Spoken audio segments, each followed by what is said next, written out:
मूंखे पवन था पूर पवारन जा तिन मारुन सांगिन सियाणन जा हो मूंखे पवन था पूर पवारन जा तिन मारुन सांगिन सियाणन जा हो मूंखे पवन था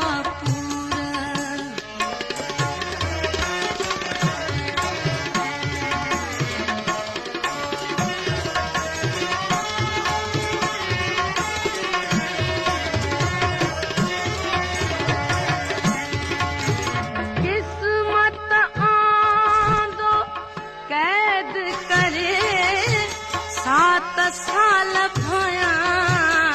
मुझी कान सरे हाँ किस्मत आंदो कैद करे 7 साल भया मुझी कान सरे हो तकदीर कया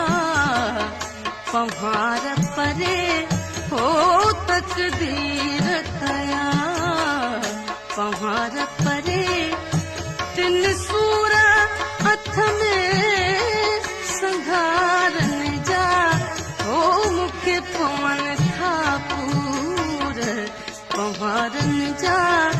तिन मारुन सांगिन सियाणन जा हो मूंखे पवन था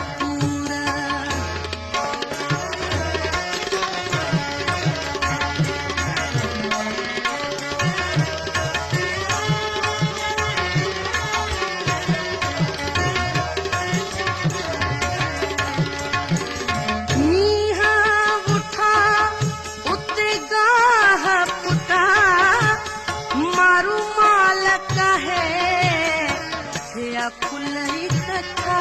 हाँ नीहा बुठा उते गाह फुटा मारू माल कहे या फुलई कथा हो कन लाल लोयूं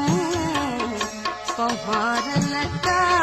हो कन लाल लोयूं पवार लटा उमर खाज खटा विचारन जा हो मूंखे पवन था पूर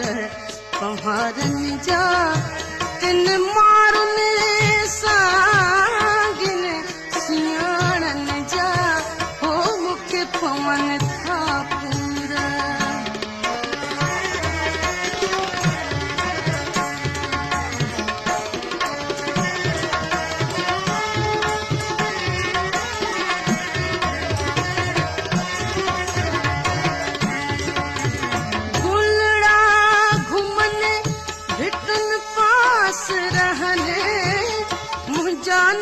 सिकने